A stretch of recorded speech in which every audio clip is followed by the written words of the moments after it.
to the show all. It was about time we had some more hot take fueled chats and some real dissection of the culture within already crazy pop culture. So, joining me here are Liam. Hello. Hello. And Dave.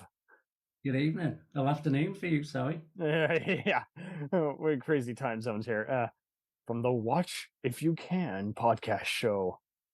They suggested this hysterical option, and I was ready to buy it. I'm like, that's perfect. You know, we're all trying to find a few different things that would be of use and everything. But yeah, no, that this is a perfect, like, not just a comparison, but also a contrast onto how, I mean, I even just setting up a promo image for this chat down the road, I found some hysterical memes. One showed what the US watches, which was showing tasteless reality TV, and what the UK watches, which was just skyscrapers and, you know, quiet TV. So, what got you guys into various entertainment and wanted to even start a podcast? So me and Liam, we've been friends now for coming up to 30 years. Oh, nice. So when we were teenagers, we used to do hospital radio. Do you have hospital radio over there? Is that even a thing? Hospital radio. Yes. Yeah, so what it is, back in the UK, we don't. It's primarily in the UK. Okay, well, I'm all ears. We didn't really have other radio stations because it was very hard to get a license to have radio shows. And like in America, you have a university college campus radio. So it's the most similar thing you've got to that. So basically, there'd be like, you'd broadcast to hospital to sick people, basically, and it's a one way to get into radio, and that's what we both did when we were only 16, weren't we? Yeah, we were just kids, so we did that for a few years. It's all voluntary, and you know you do it. You take requests from the patients. You just basically try and keep people entertained. We used to do like a sports show as well, and then we kind of fell out of it because just kind of life kind of going the way. I had kids. Liam moved to London. Things changed, and then just kind of last year we had a conversation. We were like, you know, how can we kind of get back into the kind of medium again? Because we do miss it, and we did enjoy it. I think that's why everyone's kind of getting into podcasts, and they're now even reaching out into audio dramas in a way, because they're realizing, hey, the whole spoken word conversation with no visual is just intriguing. But the thing that kind of happened next was, okay, we want to do a podcast, but what's it going to be about?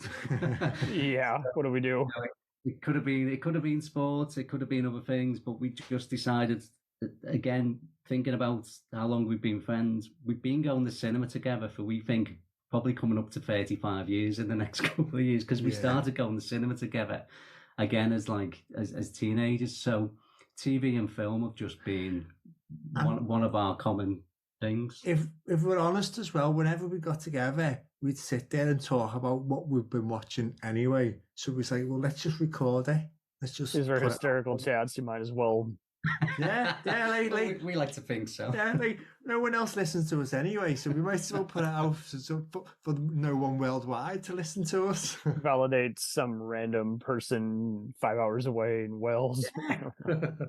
So originally, what we've come up with the idea of doing sort of 10 episodes and calling them a box set. So we would each week we pick something each, and we would have sort of 10 questions. We would kind of ask each other some questions around just, you know, kind of why have you picked it, you know, we talk about who's in it and other films that they're in that people, you know, our listener might not know them from. And then one of the questions is around kind of how would you try and make that movie or make that TV better than it is, which is really hard when it's something that you love as well. You know, you've got to answer that question. Yeah, or would I recast?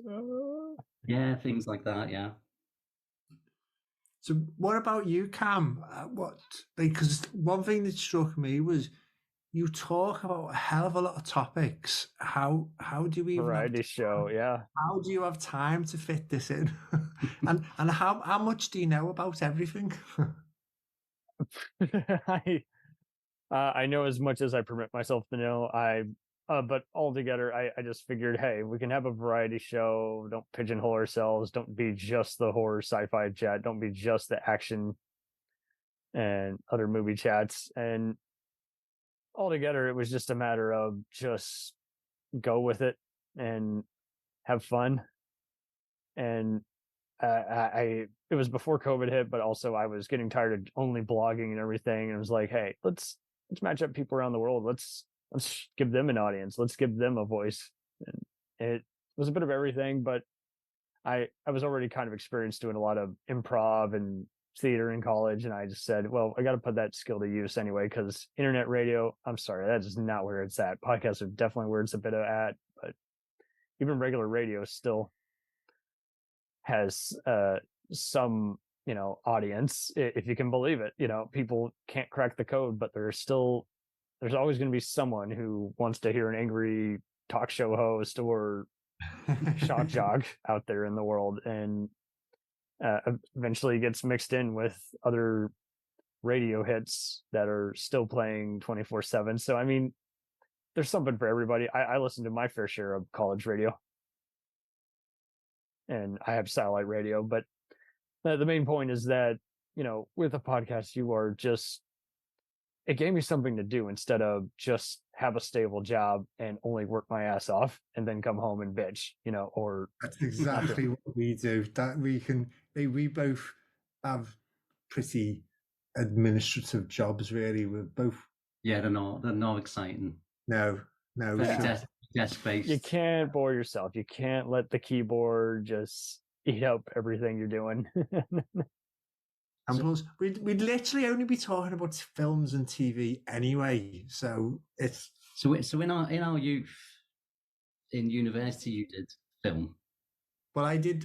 Believe it or not, Cam, I went to university. My degree is joint honours in American Studies and Media and Culture. Oh, nice! Look at you go. So yeah, I've always had a little bit of a I've never been to America yet, but I've always had a bit of a love-hate fascination with America, especially culture. Everything you do, TV-wise, film-wise. This is why this is a perfect chat tonight. Yes, definitely. So, but my experience is American culture-wise is I worked in a Blockbuster camp. Oh dear, I'm sorry. So that does though feed into my love of film, because you used to get kind of 7 free films a week. So you would watch a film every night, and sometimes you'd use other people's. Like, our pop culture is being eaten up by the end of the 90s. You're like, man, what? Anyone can make any of this crazy shit.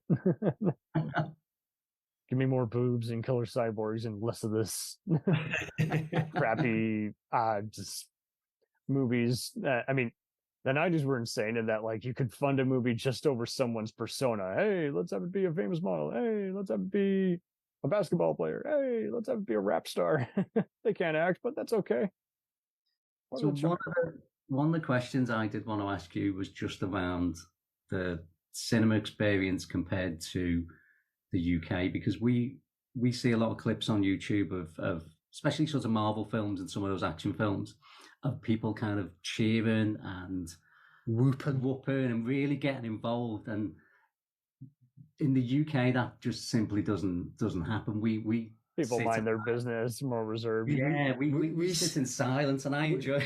Yeah, we frown at people. That's what we do really well in this country. I don't even like to be honest.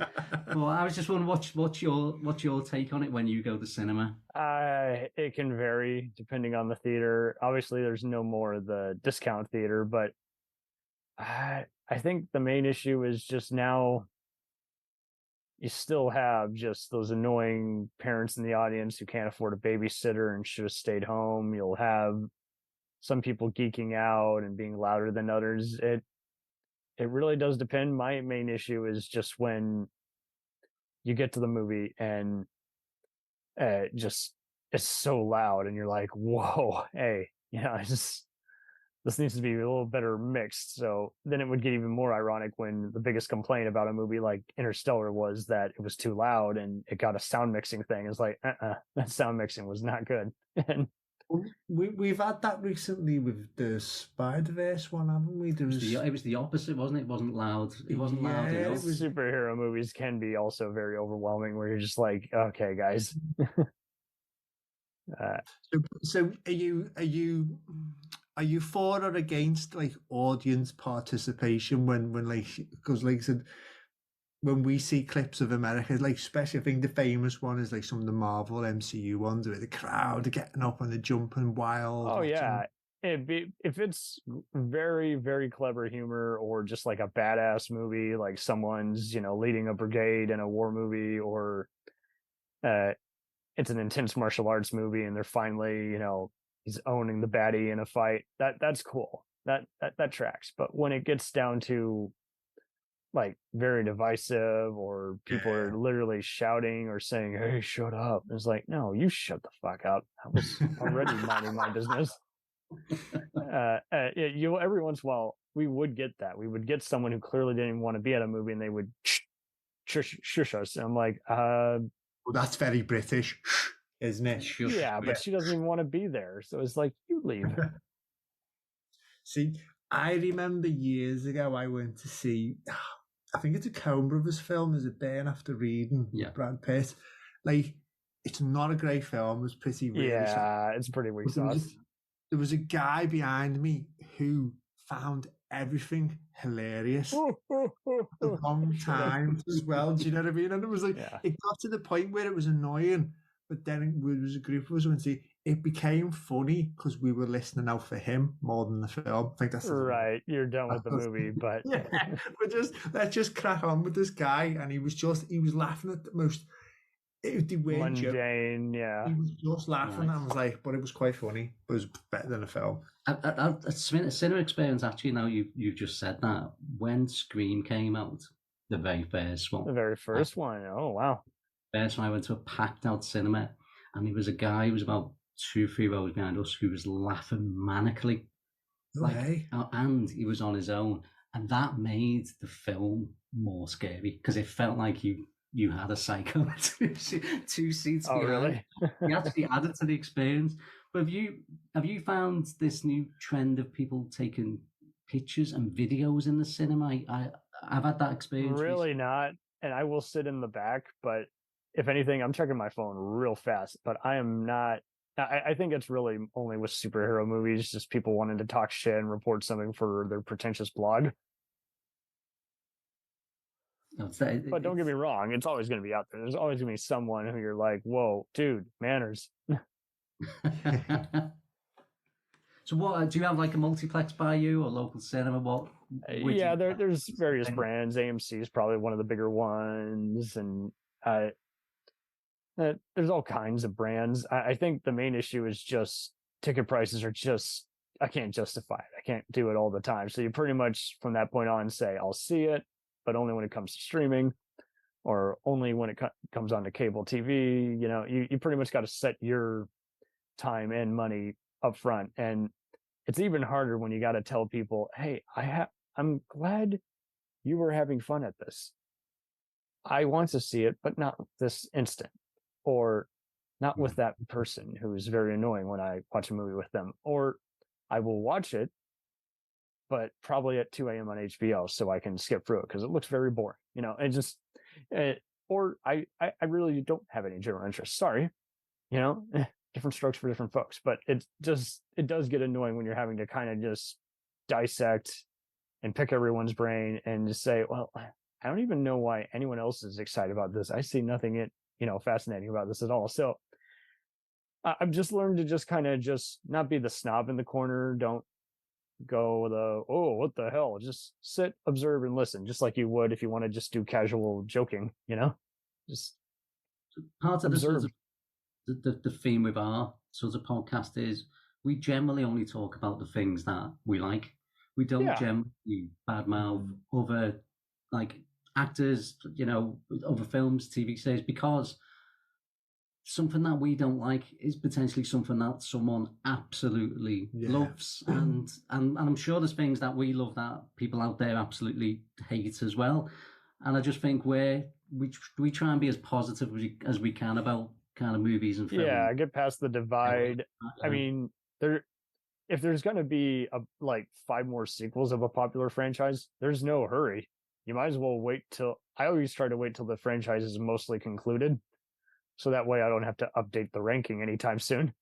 Yeah, and there's no. Generally, it's better to revisit it when the hype is worn down, when people are finally getting caught up on it. See, that's a little bit like when a big TV show's on for me. I think this would mean exactly. We just got into the show Suits that's on USA Network, and that's a good divide. But it's like I rather wait until all the episodes have been on and then sit and binge watch them. I'm the same way because I notice everyone's first 2 lovely takes, you know, they were already going to rank it a 9 out of 10 the minute it came out anyway. But then you get to the ones who are I'm not feeling it yet, even though there's 5 episodes that dropped, and it's like, well, see, you should wait. It's very rare with any TV show where the first 2 or 3 episodes are your favorite episodes. Exactly, it's so rare. Like Breaking Bad, and Breaking Bad, like as an example, the first series wasn't a particularly big hit, was it? And it's probably not everyone's favorite episode. Absolutely, that's what I hate too. Is when people do the whole, just. Maybe you're just not that big a fan. It's like, or maybe I just like it, but I don't love it as much as you do. Certain things, though. So Liam likes to wait and binge watch. I do too. Yeah, I binge watch certain things, but there's certain shows. I think if you're going to be on social media, if you're going to be on Twitter and Instagram and anything else, don't be that dick who spoils it. Yeah, but I think you have to. I think certainly with the Star Wars stuff. Oh yeah. If you don't watch it. If you haven't watched it within 24 hours, it's probably going to get spoiled for you, unless you avoid absolutely. Yeah, Game of Thrones and Walking Dead. I knew we were doing that, and it was like, oh, dear. Walking Dead was like, I used to work with someone who used to come in and talk about Walking Dead, and you're like, I haven't. Did you see last night? Oh, yeah, don't worry, I'm going to say it anyway. Did you see so and so died? You're like, well, that's pointless now, isn't it? Yeah, so, bastard. One of the things I wanted to ask you about is we just did an episode recently which we recorded and we're going to put out next week, and it was about we wanted an animation week, and I picked The Simpsons, but I purposely went with The Simpsons. Nice. Went with The Simpsons movie, and what we discussed on the episode was The Simpsons. Certainly when we were kids, was the biggest thing on TV. It was the biggest thing that came. It was an international hit, yeah. And in the UK, it doesn't seem to be talked about as much, and in toy stores. What about Pixar or Wallace and Gromit? It's kind of gone out of the kind of sort of public consciousness, really. It's still here because it's all on the Disney Channel now. The Disney, the Disney app. But what we were saying is, like late 90s, early noughties, it was everyone spoke about Simpsons, and this is in the UK about an American animation series. But what we were saying is it's just sort of slipped out of fashion here, because even with me and Dave, I haven't watched any of the new series of Simpsons. Me neither. I stopped watching it since probably around 2009. I was just like, okay, it's too much. Probably the same as us, because that's what we said. One of the questions we asked was, did the Simpsons movie actually bookend an end of an era? And I think we sort of put it about the same time, that it just sort of. So, but is it still a big thing in America, The Simpsons? It's basically, it's still on, but a lot of people kind of have just gone off the boat. And it's just kind of one of those where you just kind of just say, hey, whatever happens, happens. There's an audience for everything now. I'm still seeing weird trends, like people who still have cut the cord and only have streaming, and then bitch that, hey, I can't find anything good on streaming. And then you see other people who still watch basically whatever's on the local TV, and that's how they get introduced to some modified for regular TV cable shows that are edgy, and they bleep out the language and everything and remove anything that's a little too gory, So we'd love to get your kind of opinion then on some British shows. British. I got some good ones. And this will be this will be eye-opening to me too, because once again, there's plenty of stuff that's on the air for years, but it's hard to find a direct fan unless they're like a professional critic or TV site, you know what I mean? And uh, yeah, I mean, this is going to also be interesting because it kind of I would see this even with regular shows every once in a while. I was like, yeah, I've heard of this, but who watches it? So go on then. The video.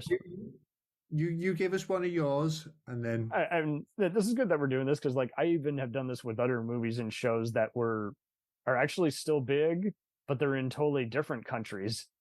Like, there's this U.S. show called The Pretender that was like a mix of X-Files meets The Fugitive. It was a cool sci-fi / spy show. 4 seasons. It's big in Italy. Not even syndicated here anymore, but I'm just like, how did that work? How did that happen? What? But yeah, no, I got some good ones here. So hopefully they're to your liking, but they're from all eras and everything. So I'm going to start with one that was not big when it first aired there, but now is like legendary, and that is none other than Monty Python. Oh yes. Every Brit hated it. They're like, this is bollocks. This is not funny. And now tables have turned. It was divisive here because it was so. The word is silly, isn't it? It's such a silly show, but I love silly. So for me, Monty Python was on sort of when I was a kid. It was all the rage, but yeah. See, I think where Monty Python is an issue in England is, see, in Britain we're obsessed with class. This is a Monty Python touched that, like, it, a lot of the comedians came from quite were very well educated, so it sort of put a lot of people off, but they do actually have a really good, because obviously there's the famous, it wasn't a Monty Python one, but the guys from Monty Python with the 2 Ronnies did that sketch. This was pre-Monty Python, where it was like, I'm upper class and I look down on him, I'm working class and look down on him. So you might have to watch that on YouTube. Yeah, look for... Stop, that's silly. Have you seen it? Well, yeah, it's a great show, but I'm joking. I'm saying stop that. That's silly. Oh.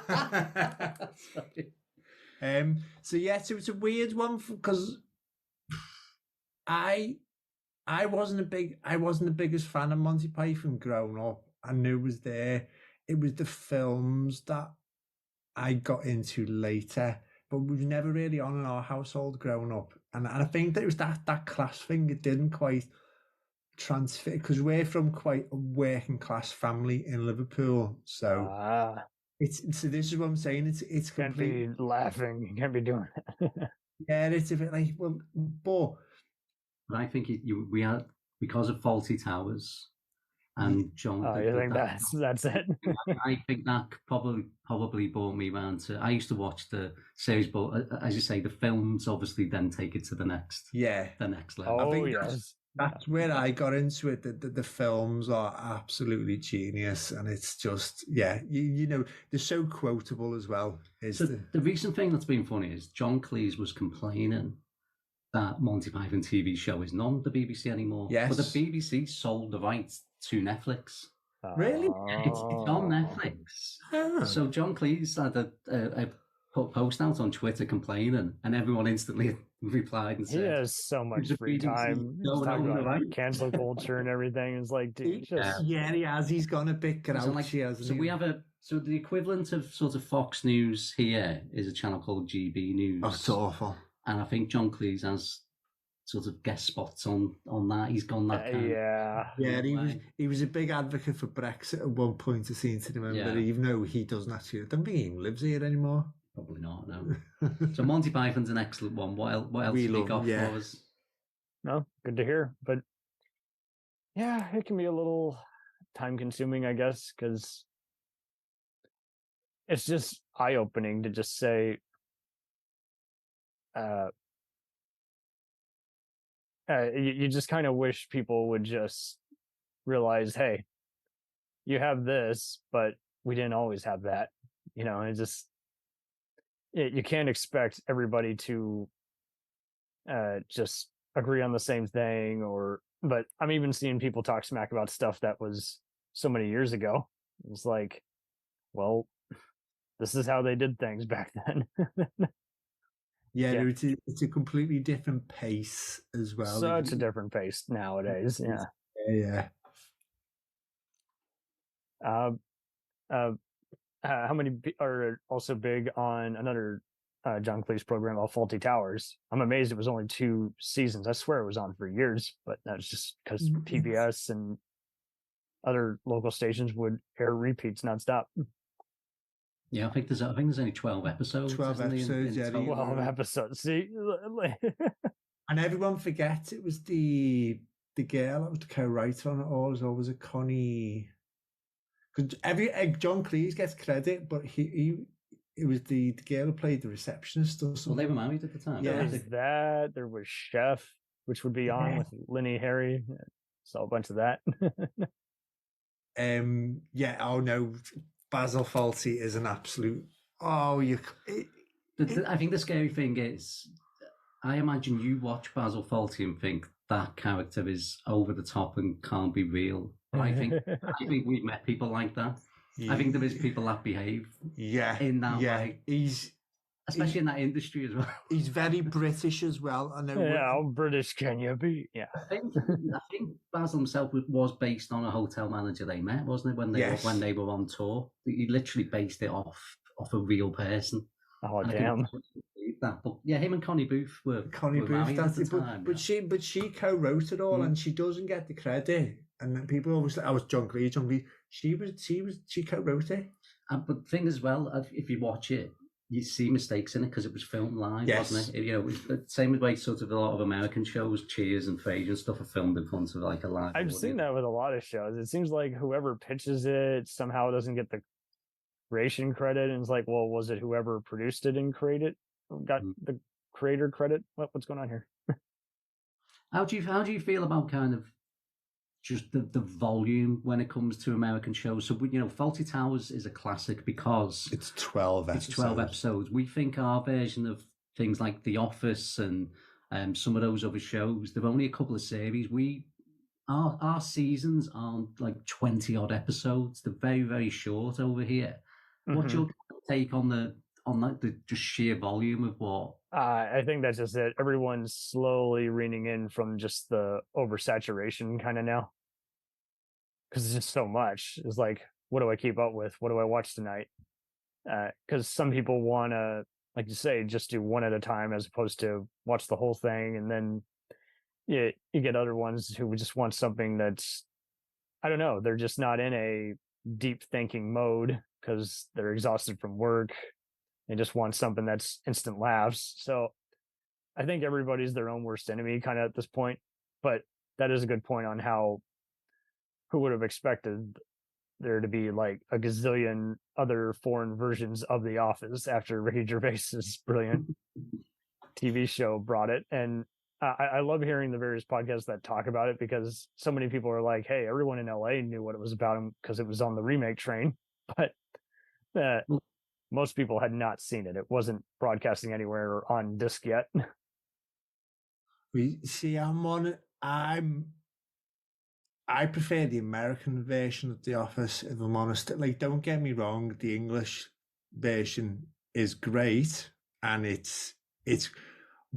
but the US Office is probably one of my favorite TV shows of all time, because after season 2, it goes so much further. It goes everywhere.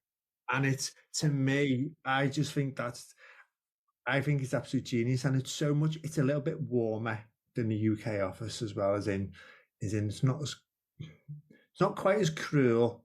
It's that sentiment. We've spoken about this before. I love comedy that's got real heartfelt sentiment in there as well. I think there's really moments of The Office. Yeah, you got to have at least one of these guys be likable before they, troll everybody, or This is the bit though where I say I've never seen it. No, that's fine. Yeah. That's fine. But I noticed that too. Have you ever noticed there's just so many people who do the whole, oh, where have you been? It's like, dude, there's only 1 trillion TV shows on this fucking planet. And don't get me wrong. And truth be told, they haven't seen any of the classics from the last 2 years. I am so tired. I'll answer your question with a question. How sick are you now of the people acting like, oh, Doctor Who, Stranger Things, it's the next best thing? I'm like, well, be sure to count out all the other 20 other amazing shows of all time from the last 5 years. You know, yeah, people jump on trends, don't they? And then they act like nothing else exists anymore, and it's like, yeah, no, it's just not how this works. They do feel like there's a lot of kind of ownership of stuff, isn't there? And especially sort of Stranger Things. I don't think not many people, I don't think, watch the first series as much as the word of mouth, I think. There's that too. Yeah. See, I didn't finish the second series. I got a bit bored of Stranger Things. Oh yeah, I'm not a fan at all, but I can't deny that there's a giant audience for it when people are dressing up as the characters, they're spoofing it on Saturday Night Live. That it's out there, and that's where I say, hey, enjoy what you like. If you don't like it, don't watch it. And I don't like it, so I don't watch it. But that's how it is with just anything else. Like I find that we also take the endings to certain shows really hard, especially if it just is undeserved. Like Game of Thrones was 8 years of my life I'll never get back. So I'm just like, yeah, bloody awful. Well, why did they end it that way? Why did they think? I was already unengaged the second to last 2 seasons, but then when it just ends suddenly, and even the creators like, oh, I didn't intend it that way. It's like, well, you signed off on it, asshole. And this is where we differ, because for me, I didn't mind where Game of Thrones ended, because I think that's fine. I'm too tired of people starting arguments. Oh, you have a disagreement? Well, it doesn't have to be a disagreement. He likes it, you don't. Buzz off. I think that there are a lot of mistakes in the last, and I think for me it was Daenerys going mad was too quick, if that makes sense. It was a short. We're complaining about things being too long, but it was only a 6 episode series finale, because I think the rumors are they'd signed up. Well, I don't think it was rumors. I think it was well known they'd signed up to do a Star Wars movie. Yeah, which obviously didn't pan out. But it did feel rushed. But I'm with you. You know, there's people that probably really enjoy that end, and there's people that are always going to hate it. But what I don't like is the people who hate it trying to convince other people you should hate it too. Yes, and same thing with the ones who like it. I don't understand why no one likes it. Well, look at reviews. There's a gazillion of them out there. Well, you can see what they are and figure out why you do or don't like it. Like, I just went through the new Battlestar Galactica again. I think it's a perfect ending. But a lot of people thought it was too happy for that grim show, or they wanted some more bloodshed. And I was like, nah, I think I'm good. I think this wraps it all up. Everyone got a send-off. Everybody went through some more tragedy. I'm cool with it. But it wasn't enough for some people. So the most recent one's probably Ted Lasso. Oh, yeah. People were divisive over Ted Lasso. Some people, it sounded like they had been watching it, but missing the point all along. Where's the sports? It's like, it's not a sports show. It has sports in it. That doesn't make it a sports show necessarily. We can't have nice things, can we? But no, this has been very electrifying, because I will, you get this. I used to have a coworker who hated the British Office, and I was like, well, apples and oranges, buddy. Couldn't be more different, you know. And that's inevitable too. There's gonna be someone who likes the US one but hates the UK one, and vice versa. They love the UK one but could never get into the US one, found to be too much. You know, it's inevitable. I mean, there's a version of your UK show Accused over here, and I saw the original Accused. I wasn't as grabbed by it, but I love the acting on it, and I'm interested to see what they do here. Same thing with Homeland. I've been meaning to see the original Israeli version, called Prisoners of War. Someone's told me about that. It's meant to be like really good. I've never seen the Israeli version. Yeah. So one of the things we're going to be doing on the podcast is, have you ever seen State of Play? Yes, but both the movie version and the TV show version. And I think that's an example there where the American version, it just doesn't quite live up to. I actually love the movie, but I couldn't get into the show. Oh, right. So you're the opposite. No, but it's all good. You know, like it's impossible for it to all click with everybody. I mean, there's plenty of, I mean, I'm that way with some of these other TV shows they revitalized. Like there's a new version of the Equalizer, like a TV show version. And I'm like, yeah, it's okay in an NCIS way, but it's not, it's not edgy like the Edward Woodward show. And I love the Denzel movies, but that's a different story. Edward Woodward standing in front of a Porsche in an entry backlit is freaking us out. Yeah. When I was a kid, you knew you were meant to be in bed at that time because it was on really late. That synthwave music. Yeah. That's such a, and the thing was, he never drove a Porsche in the series. I never got it. Oh, was it only ever in the trailers? Yeah, no, it was just to have the oh shit look. And yeah, but they've done that with other shows too, where they have completely missed the point. Like they did a movie version of the A-Team, and I was like, see, but it's not campy. It's not done with any love. It's just big and loud and dumb. just with you talking about Equalizer being on late at night, I think one of the things my kids don't understand, but I don't think Americans understand, is when me and Liam were sort of 15, 16, we only had 4 TV channels. Yeah. So many people are spoiled. Satellite. So yeah. Mm-hmm. 4 channels, that was it. Hell, they redid MacGyver, and I'm just like, the whole point of MacGyver is he's like Indiana Jones, but he's a gadget man. Like he's his own personal Q from James Bond. And they decided, oh, we'll do that, but he's going to be carrying guns and everything. I'm like, oh, you're missing the point of MacGyver. But on its own, that's like giving the A-Team a tank at the start. Oh, exactly. Yeah.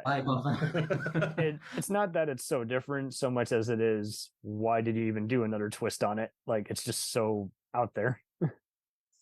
So what other British shows do you enjoy, or what British shows even do you not like? Downton Abbey, I can tell you, is still big here. Not a big fan. No, not a big fan. That's fine. That's fine. There's it's huge. It is huge. It's massive in it, but again, it's not going to make my top 20. But just the acting and pacing and the tone just really make you feel good, and otherwise very serious. It's that class thing for us, because I don't think it's like I said, Liverpool is a little bit of a weird place. It's too close to home. We don't see ourselves as English or British. We're a little bit standalone. So that's fine, dude. I mean, you were talking cartoons earlier. Like, I can't watch King of the Hill because I know too many idiots like that in real life. Oh, I love King of the Hill. Well, and that's cool but I live in Texas, so I'm not offended. It's basically a documentary, so I don't find it very entertaining. You know what I mean? Well, you see, here's one way I can, because I've never met a single person. I'm a big fan of the American TV show Friday Night Lights. Oh, there you go. Yeah, I still need to watch it. It's been in mind to watch this.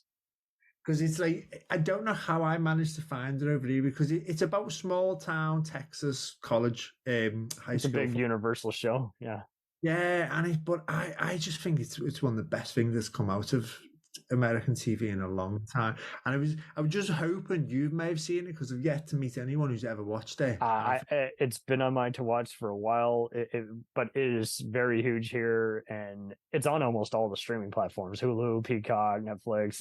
It's about everybody's picked it up, so that might be also why it's kind of traveled around a bunch.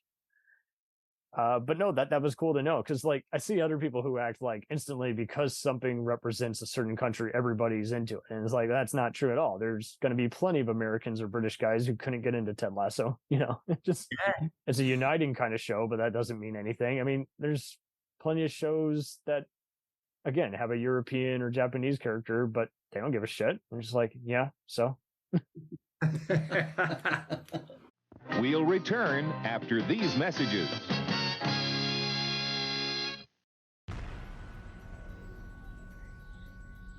The Jacked Up Review Show podcast is honored to be part of the Blind Knowledge Podcast Network. Join anytime, talk the talk, and enjoy yourselves. There's something enlightening for everyone with this crowd of cool cats. Check them out.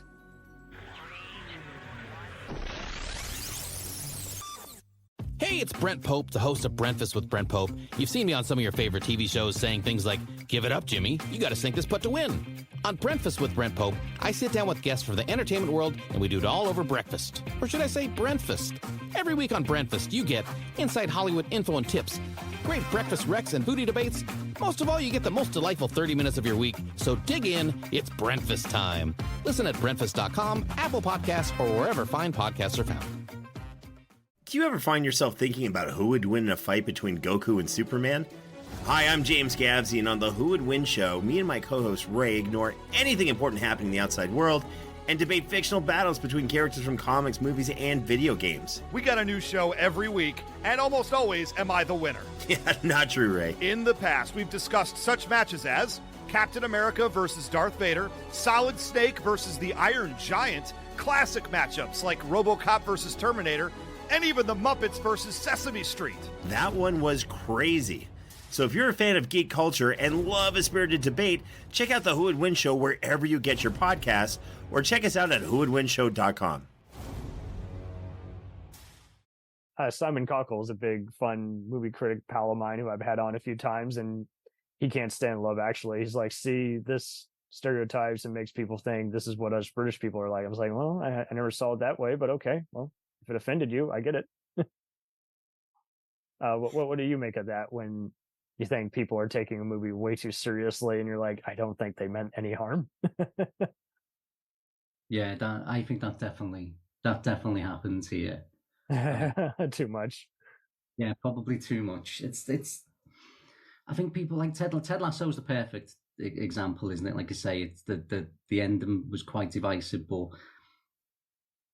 it was all about kind of like, it was meant to be a happy show, wasn't it? Yeah, the beginning was caught me off guard a bit, but yeah. I was still just down for the count and just happy to just watch what was going on. But I guess I'm just a more slower, laid back kind of guy, and if I know I'm in for a bizarre ride, I go for it. But this is probably where me and Liam are quite different, though, because my bar is really low. Well, so is mine. I get so annoyed when I just see so many people just their fandom is wrecking the movie or show for me. And it's not that they're urchins or anything so much as it is like, dude, just chill. It's a work of fiction, you know. See, we have this about Star Wars. I'm not a big fan of the Star Wars TV Disney shows. I think Mandalorian first series was terrible. Boba Fett is like one of the worst. I'm attacking Liam. I know you can't see. I just think Boba Fett was the best piece of the junk ever made. I think the Obi-Wan Kenobi one was really disappointing. We just said we don't slag off TV shows, and there you are. But it's like. But no, just get it out. There's no wrong answer. That's the other thing too. I feel like people get I can't stand the new Star Wars movies, so I'm big on the shows. But don't get me wrong. The other thing is, I see people ranking them all to the movies. I'm like, no. A whole different format. You know, like these shows would not, like, I'm watching Ahsoka now, and I'm like, it's not very cinematic like the other ones. You're not going to know what's going on unless, you know, you've watched the other cartoon shows. Yeah, because you just said you've got to watch the last season of Rebels, haven't you? You do, because it literally is almost Rebels continuation of that. Pretty much. The Last Jedi, though, I think got so, I don't know if the word's violent, but it felt like if you loved, I personally, I didn't like it, but it felt like if you loved it, it was like, you need to die. But if you hated it, then people went, I think you should die. It got that vicious. Yeah. Vicious is the word. I think really the fandom got vicious about it. I liked it. There was some of that, yeah. Because I thought it was quite a different take on the whole idea of the Force is not like familiar. People are trying to rewrite the rules now that they agree or disagree with it. Yeah, it's just because you know, It's one of my top 3 all-time worst films. Really? Yeah, it really is. No, I think it's a great film. It's bad, but it's not as bad as The Force Awakens, where you're just like, oh, let's have another Death Star. Let's have this. Let's have that. But do you know what is interesting though is like, because obviously when you made the prequels, we were a bit older. Yeah. And we went and saw them. They got great reviews at the time, but you would never know it now, given how the internet wants to just, toss it in the trash. Empire Magazine gave Attack of the Clones a 5-star review when it came out. Right, dude. And my local Dallas paper gave Revenge of the Sith an A-. They were like, hey, there's not enough Yoda, but there's enough grid and everything. It's the best since Empire. I'm like, that's high praise. But it was weird because I think when you all came out for me, I thought, no, they're all the prequels. I thought, no, they're not very good. Didn't like them. But I went back and watched them all about 5 years ago. And I forget Attack of the Clones because that's just pointless. But the other two, the Clone Wars and what's the last one? Oh, you mean Phantom Menace and... Yeah, ignore Phantom Menace. And I thought they've aged really well. I think I enjoyed them more now than I did when I watched them. I think because with the... I promise we'll get you on the giant saga ranking, because that's just it too. I mean, Star Wars fans don't want to admit this. There's going to be ones who don't even like the older movies just because, I don't know, they just don't like the acting or whatever. And it's just like, it's like Star Trek, but they don't want to admit it. They're just like, no, Star Trek is trivial and everything. It was like, well, here's the thing. Whatever era you were introduced determined what you liked. But it is funny how other stuff that was inspired by it or inspired Star Wars, but got made because Star Wars was a hit, that also got laughed off. Buck Rogers is a popular show, but critics hated it. Same thing with John Carter. It was highly anticipated, didn't make much money. Same thing with Flash Gordon. It's kind of liked, but in a trashy way. It's interesting how it's the same thing, a space opera, but it's just somehow with all these Shakespearean actors and larger than life visual effects, there's always going to be someone who's like, yeah, I don't get that. Why is that popular? Because if you actually break the original trilogy down, the script is awful. It shouldn't work at all. But the dialogue is awful. A good wife. Exactly, but it's because it deals with those universal themes that just connect with us. Like I think you're right. It's Shakespeare. It's all about. It's the same issues we've been watching in a play for 400 years. Right. It's about revenge. It's about your dad. I think we're to that point though too. Like if anything, Star Wars introduced me to the whole fact that nothing has to be 100% working. You can still have a good movie with a miscast lead. You can still have a solid movie with poorly shot, gory, chills or action scenes. It didn't deliver the content, but it delivered the substance, And you can flip that as well, is you can have an average movie, but with a great performance in it, which carries it for you as well. Do you know what I mean? You can see there are certain films you'd watch because it's like, say, Tom Hanks. I recently watched Absolutely. You know what I mean? Some of his films is like, he just carries anything he's in. Might not be the greatest film, but don't care. It's Tom Hanks. I think you touched upon Photocam. I think sometimes it's the experience, though, isn't it? We were so distracted by it, but yeah, now we're seeing people who don't care for popular movies like Forrest Gump or Seven or even Silence of the Lambs, and I'm like, well, there's something for everybody. Like even the best movie of all time is going to have, at least 5 negative reviews. There's going to be people who found Saving Private Ryan too gory or too overlong. There's going to be people who don't understand like why the greatest dictator of all time is Charlie Chaplin's best movie, or I'm not big on Christopher Nolan's latest movies. I'm just like, okay, the dude's just so full of himself and arrogant. I'll just stick with Inception and Insomnia and Memento, and that's it. I do love Inception. Do you think a lot of it to do though is we just got to warm up to stuff after a while? Like I don't want to see Barbie because it's a toy commercial. I'm like, satire or not, it's a toy commercial. We've both seen it. Okay. I fully. It wasn't what I was expecting. I got more from it, from pop culture, just the references alone. Yeah, that's good, because I have not cared for Gerwig's earlier movies, but that's just it too. I'm going based on who's the helmsman. You know what I mean? Like Neil Blomkamp is kind of a cult international sci-fi talent throughout, the world.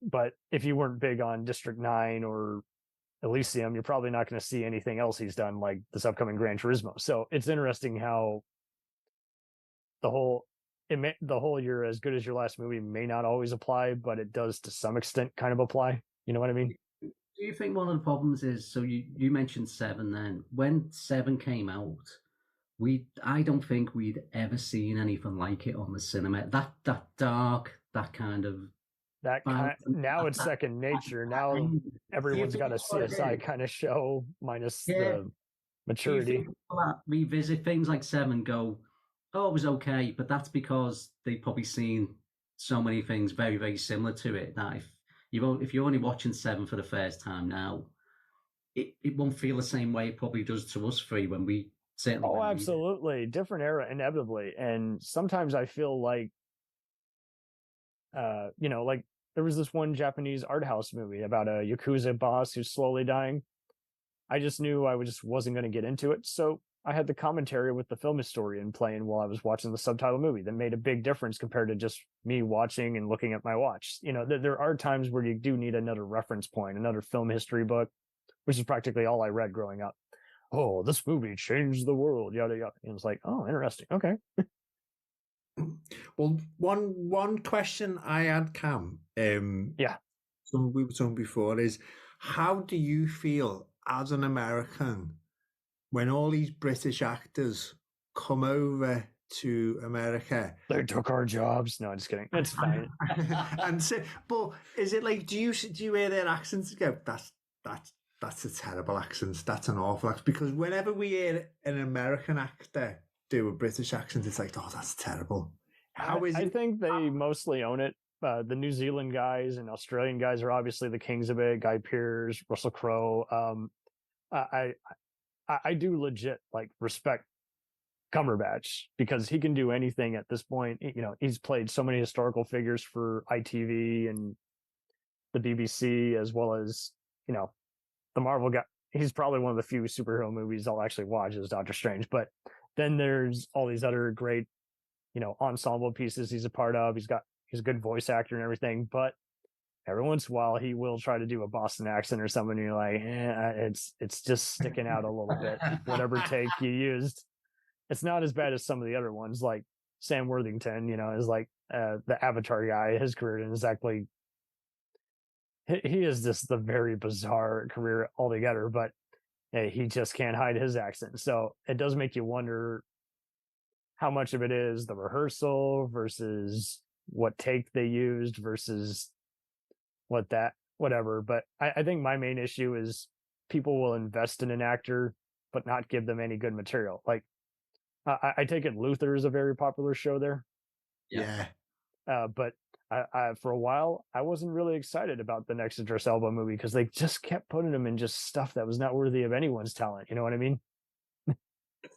Well, that's one of the examples we were talking about, because obviously same thing with Andy Newton and Anthony Hopkins. You would see them in a project and you're like, but you wasted a good performance on an awful movie, But then the thing is that the people who make the stuff, or is that the actor agreeing to do it as well sometimes? Yeah, because there are certain people, because they're in so many just Oscar bait and overhyped or just what just sounds awful, just movies. Like I see that with Oscar Isaac, Jessica Chastain, great actors. I'm not going to watch every movie they do because I've been let down so many times where I'm like, that's a great performance. This is a garbage movie, I think if you look at someone like Michael Caine's film. Oh, well, yeah. If you want to get into the people who do anything, great actor, but man. I think the Jaws movie did. I think he said it paid for his villa in Spain or something, didn't he? That was so funny. The movie was not good. The mansion it bought was. So I'm like, yeah, you go, you. I think the issue we find is when Americans try and do a British accent, there's no such thing as a British accent because we've got so many regional.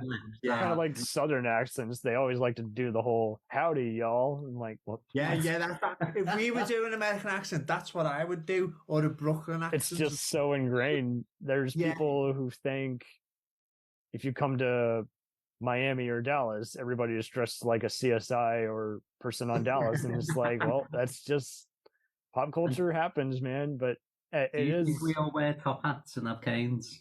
I mean, Hugh Jackman has done a few different accents, and what I find funny is how he's kind of struggled to find as big a prominent movie, let alone another franchise outside of X-Men or Les Mis, and you're like, well, but I think this is it too. People like to clamor to stuff. You just need to just let it kind of wind down after a while. It's like, if you don't like it, no one is forcing you to like this, you know. If you don't like Gladiator, that's okay. If you don't like Braveheart, that's okay. If you do like it, that's okay. It's just everybody feels like they have to be validated. It's like, just like it or don't. Shit. Yeah, I think that's the influence of social media. No one's absolutely half the stuff anymore. It's like, you're either with me or you're not, and it's like, well, it doesn't matter. It's like we can. I can't stand that either. It's like, if you hate this, you're my own worst enemy. It's like, stop. That's not even funny. That's just lame. It's just instigating arguments. And half the stuff in the top, top 250 on IMDb are all movies that flopped at the time. Were not liked. You know, Wizard of Oz, It's a Wonderful Life, Fight Club, Blade Runner. And people go, I don't see how anyone could hate those. I'm like, well, look at the reviews. People were unimpressed back in the day.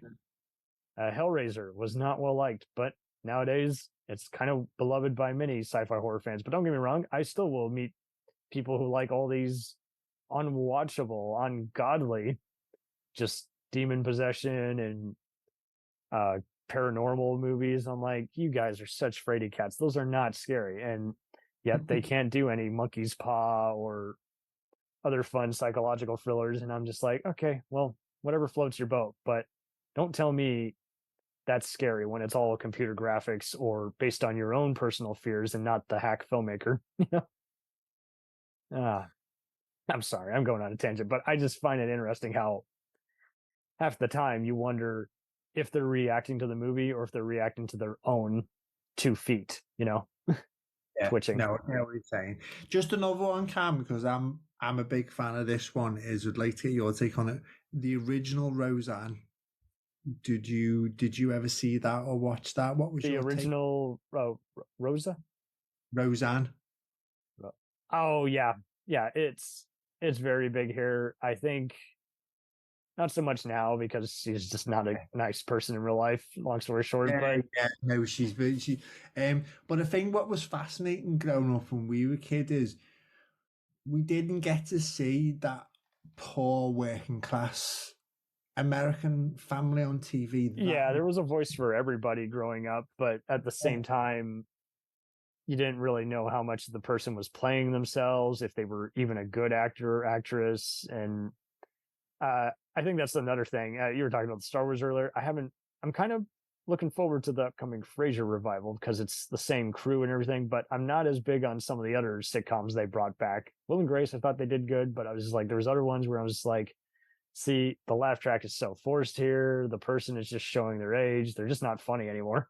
But the thing with Frasier coming back is, have you ever seen Only Fools and Horses?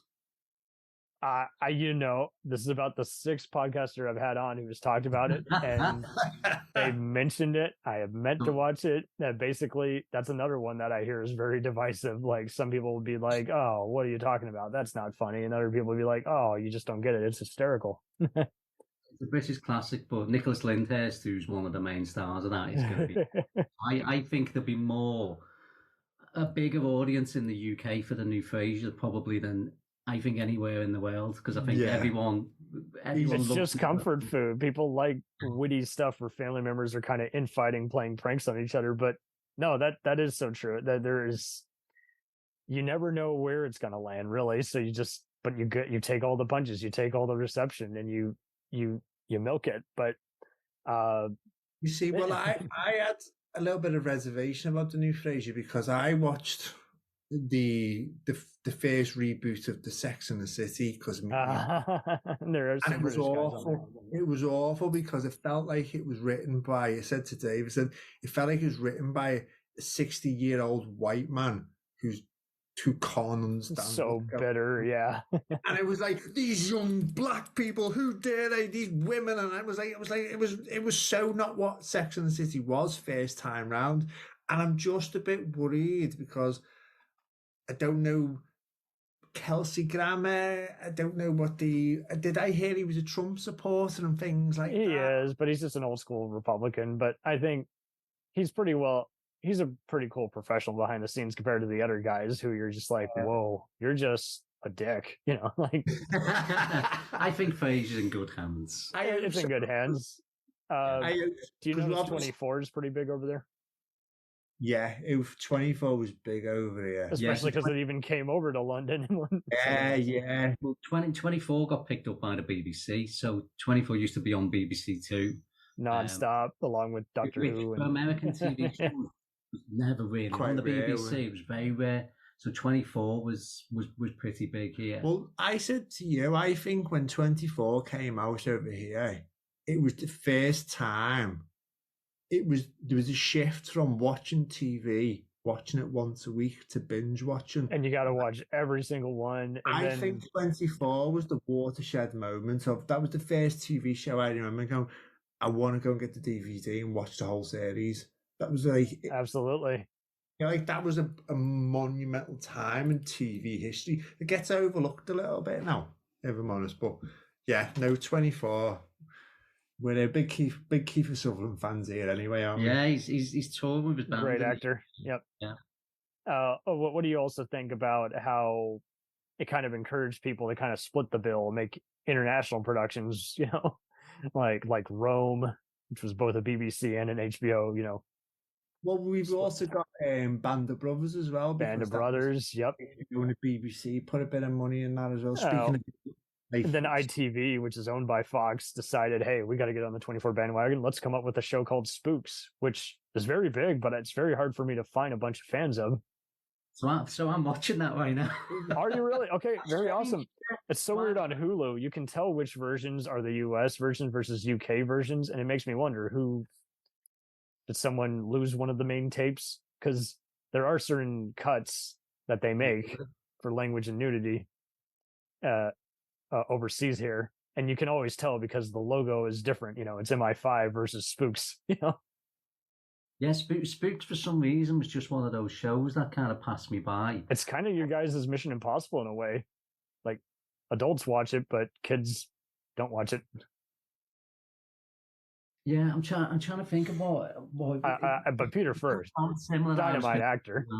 Yeah, it's I'm trying to think of a show that it's very similar to in America. 2024 is probably the closest one, but it's Strike Back. There's another one. Strike Back, yeah.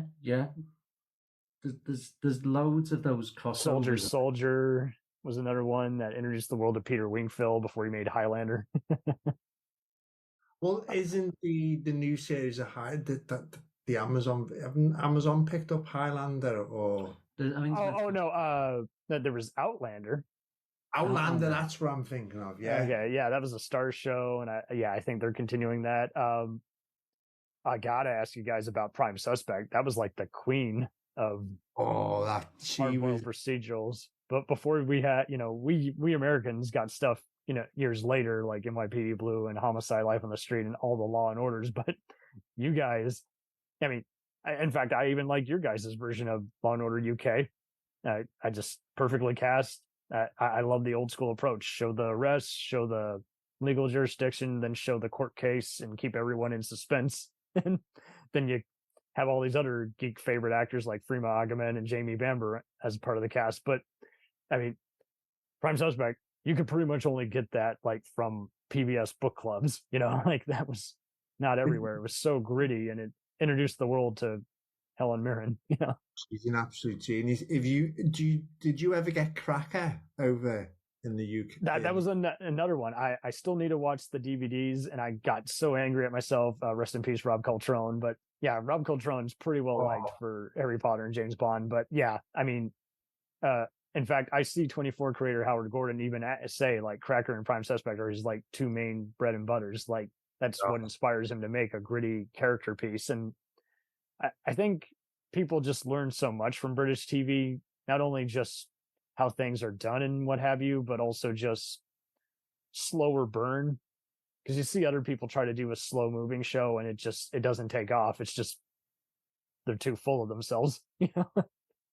So to put you on the spot then for probably... Oh, shit. Probably our last question, right? If you could only pay for one streamer, and that streamer either had British TV or American TV, which streamer would you actually pay for? Do they have Hulu there in the UK?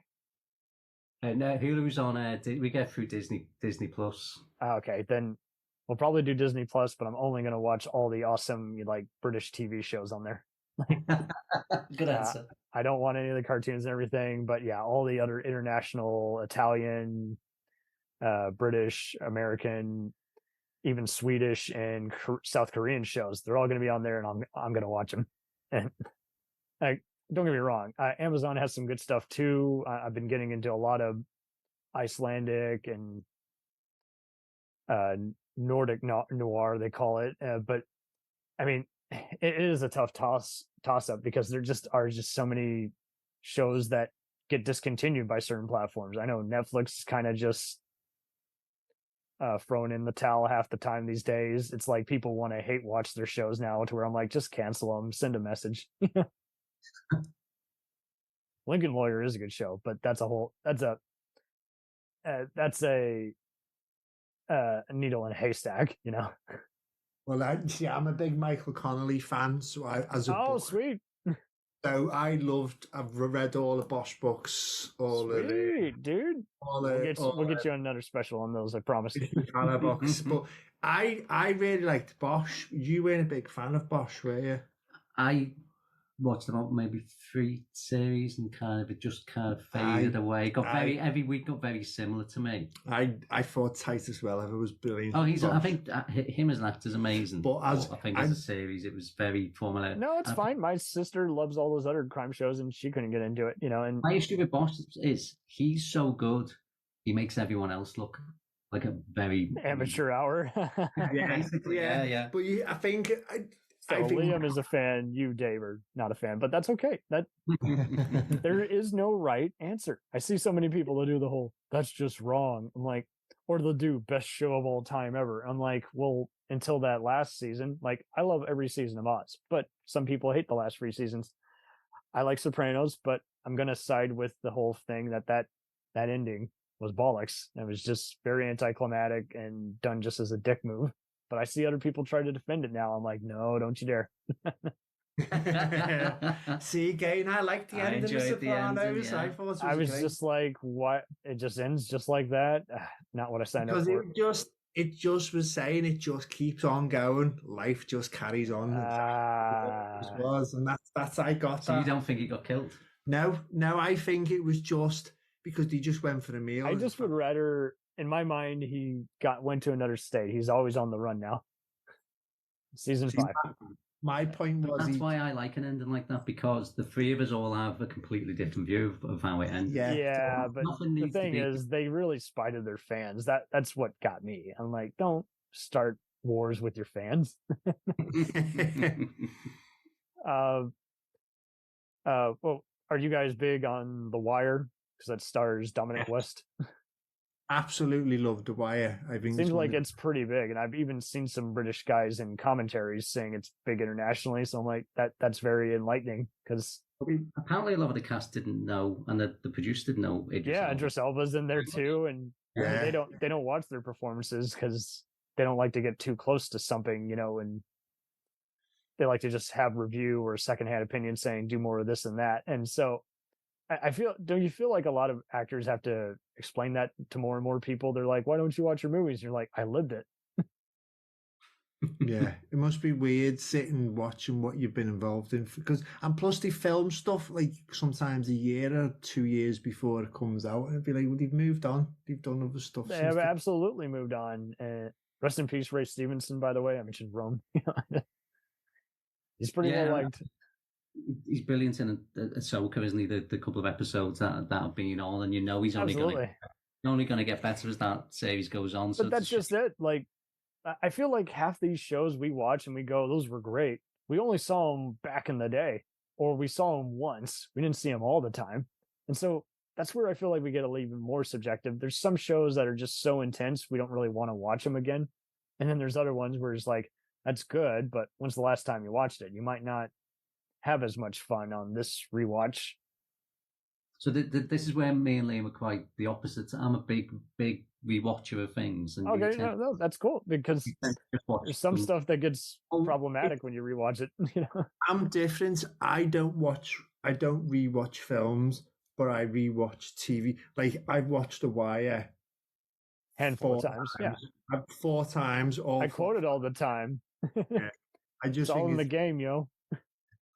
I just think there's just no better TV than The Wire. I think it's just one of the greatest things ever made. I recommend Homicide, though, too. The same authors also introduced the world of Detective Munch before he went on to be on SVU. But he's in The Wire final episode also as the guy who claims he used to own a bar. That actor's pretty big here. Rest in peace, Richard Belzer, because he was a comedian before he started playing a cop on all those shows. Oh man. It brings even a bigger question, is like, how intense do you want your procedural to be? Because I see that too, where people say I only watch cop shows or I only watch gangster shows, but then you see stuff like The Wire, Homicide, and even The Shield blending both. They're both a cop and a gangster show. Sopranos, you could say the same thing too. It's got a lot of cops and feds in it. What you forget about Sopranos is how funny it is. Yes. What the fuck did I do? And I think people forget that. And I think people are put off by there is a lot of dark comedy. I think it's going to be all gangster. I think that's where, like, to me, The Wire is so good, is because within the cops, there's good cops and bad cops, and within the criminals, absolutely, there's people who want to solve the problem. Even amongst that, there's problematic characters who you disagree with what the decisions they've made, but then you understand where they've come from, and I just love that. I think it's the greatest thing ever made. Written. Oh, absolutely. And I knew it had landed when I saw that Lenny James was in a new show called Line of Duty, and the first critical blurb was, mix the Shield and the unit and The Wire together, and you get this, steroid-induced, tour de force procedural. I don't know if you guys have seen that one too. I know DCI Banks I'm trying to get into, but yeah, Line of Duty. Who would have guessed? You make an anthology, the same three, prosecutors and cops, and they're trying to take all the bad apples down in their police district. But again, that's another show where the last series is very divisive over here. Oh, absolutely. Don't get me wrong. Season 4, I couldn't get into as much, but 5 and 6, I thought, were very strong. And I mean, don't get me wrong. We all have hot takes. I mean, there's going to be people who can't get into some other acclaimed shows. I am not a true detective guy, but I know so many other people who love it. They're like, it's a pot boiler. I'm like, I just find it dull. I don't find it engaging at all. But same kind of form. So a slow burn movie, as long as there's a payoff. That's the other thing too. Half the time I don't get the payoff. I'm just like, I don't find this interesting at all. The Marvel shows are doing that too, and I'm like, this character is part of an ensemble for a reason. They're not a good standalone character. Kind of like how Liam was talking about the Star Wars shows. Some of those characters had no business having their own standalone show. It was just like, it would be like if you tried to do a standalone show on every single Lord of the Rings character. Some of them would be good, and some of them not so good. And some of them would be divisive. Some people would be like, I don't want a solo show to just Gimli or Legolas. I want just one on Aragorn or Frodo or Gandalf, So we're gonna have to start wrapping up soon, because it's kind of Liam's got to be at a party. Funny enough, you guys are partying. Going to party. How do you party? Well, to be fair, Cam, I'm in bed quite early. This is way past my bedtime normally, but I have actually got a party to go to. And so, but I could literally carry on talking TV and film all But day before long. you go, how would you describe the partying scene there? Liverpool we're known as the stag and hen do capital of the UK, so it's where everyone comes. Where you're New Orleans. So it's your bachelor party. Everyone comes to Liverpool, so the party scene is wherever. It's pretty good. Nice. So yeah, Liverpool can be scary as well as it can be fun and as exciting. But if you ever come, we can give you a tour of all the Sure. movies that were shot here. Yeah. The most recent Batman, the Bobby Pattinson one was filmed in Liverpool. Yeah, there's a lot of Peaky Blinders is filmed in Liverpool. This is very eye-opening. Bits of the first Captain America movie was filmed here as well. It's a city that you doubles up for a lot of other places, doesn't it? Yeah, I'll send you a good link of a little clip. Ali Plum has done a series of videos where he's visited all cities around the UK and shown where the films are. And he's done a Liverpool one, which we'll share with you, and you can watch. Sweet. Sounds like a party. Thanks for having us on your show. Anytime. This is a great topic you suggested. Keep partying, keep boogieing. Cheers, Cam. It's been lovely speaking to you. For the rest of your day, thank Bloody you. hell, you. Howdy, yo. Howdy, yo. Bye, Cam. Bye. Take care. Take care. Cheers. Bye-bye.